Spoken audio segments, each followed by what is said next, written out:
അവളെടുക്ക കുറേ സ്വർണ്ണം ഉള്ളത് കൊണ്ട് അവൾക്ക് ഇച്ചിരി അഹങ്കാരം കൂടുതലാണ്. ആ അഹങ്കാരം ഞാൻ ഇന്ന് മാറ്റും. തൽക്കാലം ഈ പെട്ടി എടുക്കാം. പക്ഷെ ഈ പെട്ടി കാലിയല്ല, ഒന്നുമില്ല ഈ പെട്ടിയിൽ. രസമല്ല, വലിയ പട്ടിഷ വാങ്ങിക്കാം. അവളെടുക്കപ്പോൾ അവളവിടെ നിന്ന് സംസാരിക്കുന്നുണ്ട്. നിനക്കിത്ര സ്വർണ്ണമല്ലേ ഉള്ളൂ, എനിക്കിതൊക്കെ എത്തില്ല, എത്ര മൂല്യം നോക്ക്. എൻ്റെ വീട്ടിൽ കുറേ ഉണ്ട്. ഞാൻ വിചാരിച്ചു ഇത്ര എടുക്കാം. എന്താ കയ്യിൽ എത്രയാ വളം നോക്കി, എൻ്റെ കാലിൽ നോക്ക്, സൂപ്പർ എല്ലടി. എല്ലാടി നിനക്ക് എവിടെ നിന്ന് ഇത്ര പൈസ കിട്ടിയത്? നമ്മൾ പാവപ്പെട്ടവർ, നിങ്ങൾ പണക്കാരും. എനിക്ക് കുറേ സ്വർണം കിട്ടുകയാണെങ്കിൽ എത്ര വായായിരിക്കും. പിന്നെ എനിക്കെങ്ങനെ കിട്ടാനാ? എനിക്കൊരു ഊള ഭർത്താവിനെയല്ലേ കിട്ടിയ. അമ്മയോട് ഞാൻ പറഞ്ഞ് എനിക്ക് അയാളെ കല്യാണം കഴിക്കണം എന്നിട്ട് അപ്പോൾ എന്നെ കല്യാണം കഴിപ്പിച്ച്.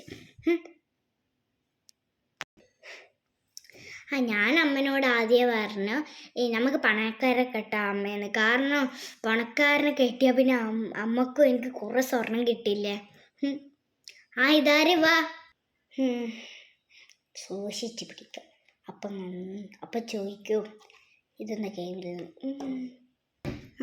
അതെന്നാ കയ്യിൽ തുറന്നു നോക്കട്ടെ. ഞാൻ തുറന്നു നോക്കട്ടെ കേട്ടോ. തുറന്നു നോക്കാൻ പോകണല്ലോ. അതിനാണെങ്കിൽ ഒന്നുമില്ല.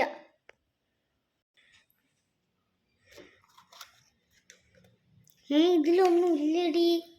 ഞാൻ പറയട്ടെ എന്ന് വെച്ചാൽ എന്താ ഇവള് ഈ കാലിപ്പെട്ടി എടുത്തോണ്ടേ പറയട്ടെ. കാരണം എൻ്റെ അടുക്ക കുറേ സ്വർണ്ണം ഉള്ളതുകൊണ്ടല്ല, ഓക്ക് സ്വർണ്ണം ഇല്ലാന്ന് വിചാരിക്കാൻ വേണ്ടിയിട്ടില്ല. വലിയ ആളെ പോലെ എനിക്ക് സ്വർണ്ണം ഉണ്ട്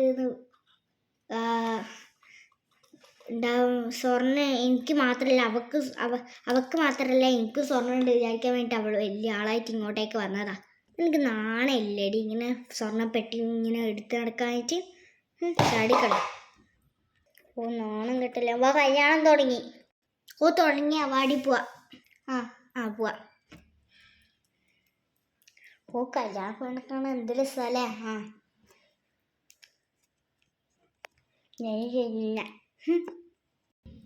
അങ്ങനെ കല്യാണം കഴിഞ്ഞ നേരെ വീട്ടിലേക്ക് പോയി.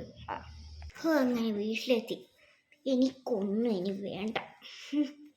എനിക്ക് ഈ മാലയും വേണ്ട, ഒരു കൂലി വേണ്ട. പക്ഷെ കുറച്ച് ചമ്മിപ്പോയി. ഇനി ഒറ്റ കല്യാണത്തിന് പോകുന്നില്ല. എല്ലാ കല്യാണത്തിനും അവൾ വരുന്നേരും.